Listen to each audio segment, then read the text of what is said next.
Hello everyone, the famous Oscar Galactic here, and today I'm going to be reading Chapter 6 for Nebula and Quasar, The Search to Save the Sun.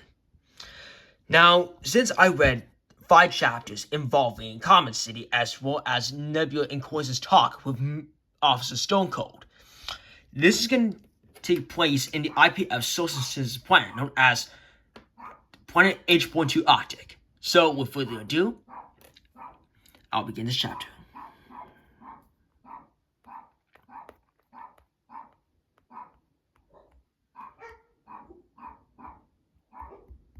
Where was I? Here it goes. Chapter 6. Planet H.2 Arctic Level. Starting the mission after being prepared for the finest, the duo was able to get out and lock the door so that no one would be able to break in and cause more trouble completely. As they did, they proceeded to see Nova's call and Nova. With respect, Nova managed to welcome them, in which Nova took Nova and Duo to the first planet, which was known as Planet H.2 Arctic. Arriving at the planet, they saw Starstruck in the complete distance. Hey, Nebula Quasar, this here is Starstruck. He is here to also guide you on how to get through the Planet H.2 Arctic level, which will also take you to Planet Sahara and Planet Greenworld as always. So, whatever you do, always follow his instructions, and you will be able to get through the pathways as soon as possible, said Nova, who was asking them to go inside her car. As they drove from Commerce into the entrance of the H.2 Arctic level, they saw Starstruck, who was there for them. Hello, Nebula Quasar, I am Mr. Starstruck, and I'm here to help you out on this mission as possible. Since I was told to do so by Nova, I will be guiding you while Nova will be driving her car to escape junction in space mode. So, while Nova and I are away for a while, what you need to do is that you need to start diving in the water, or jumping on the platforms to collect the batteries that we will need to keep the replacement sun going fine and even well to that extent as well. In Planet Greenworld, you will need to climb tall trees while avoiding many obstacles. However, the only priority is the batteries. So make sure you get them, otherwise you won't be able to achieve the mission as always. So you know what to exactly do, correct? Said Starstruck, since he completely explained about most of the levels and what they need to do in order to bypass them. Yes, Starstruck, we know what to do since we understand what the procedure is since you have explained to us about it. Thank you for telling us about the complete plan that we will think about doing, said Quasar, who was beginning to understand what they needed to do for the mission with the chance to collect batteries to go even further. As Starstruck went into Nova's car to travel to the final place where the spaceship for Xena could be, Nebula and Quasar began the mission by going in the entrance of H.2 Arctic. Going inside, they proceeded to swim and dive throughout the place while collecting batteries and going into platforms. As they swam, they found batteries in containers as well as ones up at the platforms on top. Nebula began doing a search for many things that could also help the replacement sun and be able to power up as much as she needed to. Someone tells me that since we're in the H.2 Arctic, we gotta determine how many batteries we should find in order for us to start continuing the mission as possible. So, do you have any ideas on exactly how many batteries we should be able to collect so that we can be able to start moving on to the next mission by any chance? Said Nebula, who was determined to figure out how many would be beneficial to start moving on towards the other levels as the H.2 Arctic was about to be complete. Based on what you said, the H.2 Arctic requires as much as 36 batteries to pass on to the next level, which will be Planet Sahara to that extent. It also allows the replacement sun to be powered for 36 hours, which would be completely possible since the newest replacement sun can provide the utopia for about 300 hours. However, if we also take some magmanite, it would be proven possible since I would need at least 10 drops of magmanite, which creates 50 billion years of burning, along with our sun's own fuel, for an additional 4 billion years, which is this, as I will show to you in my pocket in this vial, said Quasar, who was showing Nebula the remaining fuel inside the vial that sun needed before it could die down and be seized by Xena.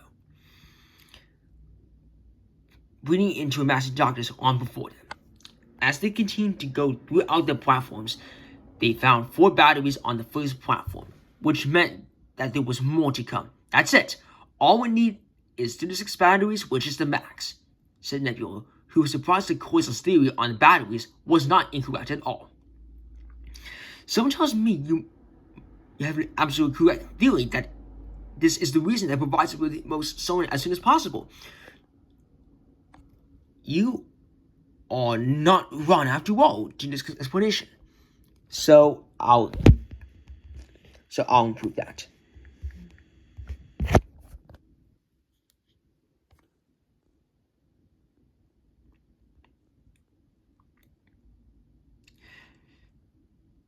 Nebula, who was complimenting Quasar based on what he said about the batteries, and even the remaining fuel before the magnet could be retrieved in a box containing a small vial where the maximum volume would be as much as 10 drops.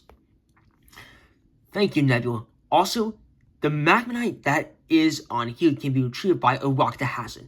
Look for signs of a purple and magenta-like substance, which is the magmanite as such. If you mine it down with pickaxe, you will be able to get as much as 1 drop for this and for 4 drops at Planet Greenwood, and finally 5 drops at Planet Sahara before we get to Neotopia, where Escape Junction is also located, since we need to get in and intrude the ship. So I'll improve that.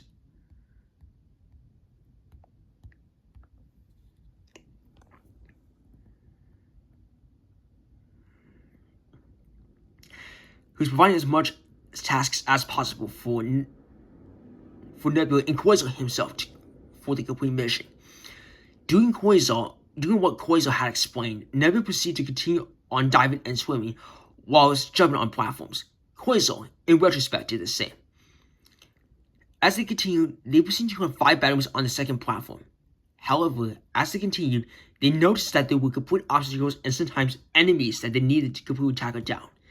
As they proceeded to jump and swim while diving in the water or running on the platforms, they used their space wings to start shooting objects and even enemies straight on the way. As they did, they even proceeded to dodge them as such. Alright, all we need to do is find a rock and find a pickaxe useful so that way we can mine for the first drop of magmanite with its fuel for 5 billion years for each drop.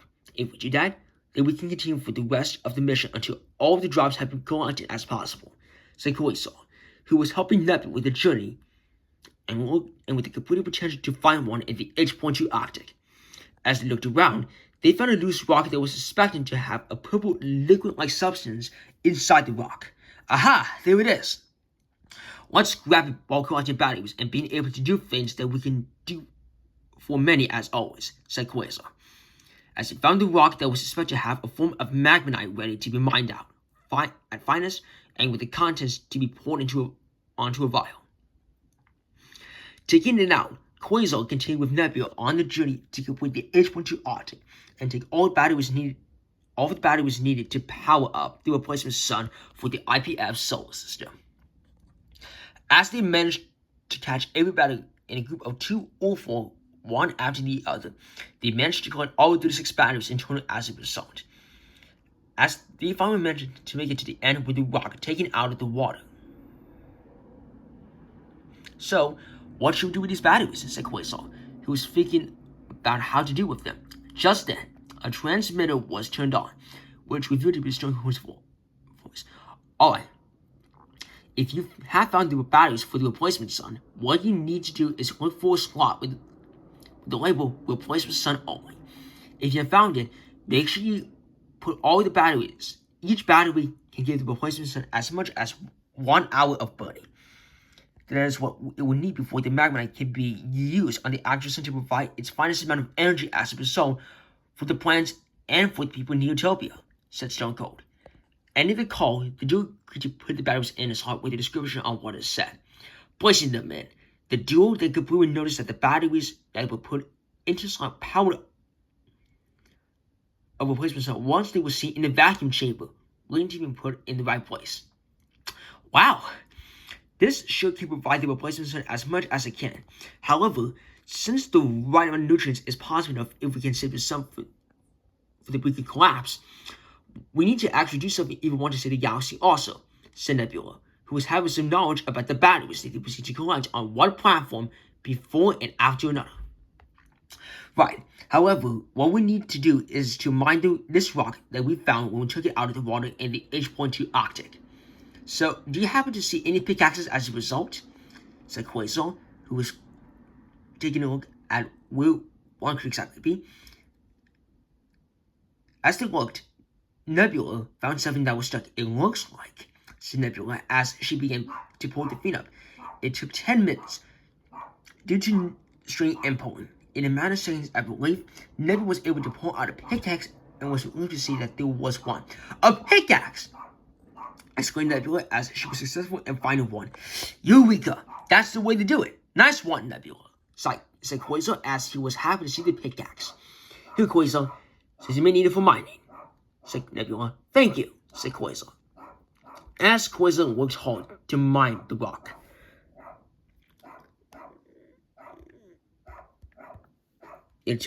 since he done it in the mining class. Quasar kept looking at the purple substance while mining, which was suspected to be magmanite. As it took 10 seconds, the first rock was mined, which revealed to be the magmanite. Ah, that is what we need. The first drop of magmanite equivalent to 5 billion years of burning to be placed in the vial inside the box that I have. So that way we can use it for the rest, said Quasar, as he took out the box containing the vial.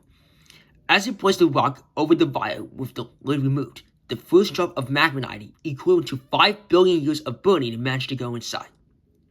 Alright, 9 more to go, and we'll be able to combine with the fuel for the sun that is part of our galaxy. So, what are we waiting for? Let's bring in our spaceship for traveling to other planets, said Nebula. No problem, said Quasar with the proper lingo. As he activated a button on his remote control, a flying space vehicle known as the Comet I-945X managed to land. Come on, Nebula, we have 2 more planets that we need to travel, said Quasar. As the duo went on board, they proceeded to fly throughout the IPF solar system and onto planet Greenworld as the mission was continuing.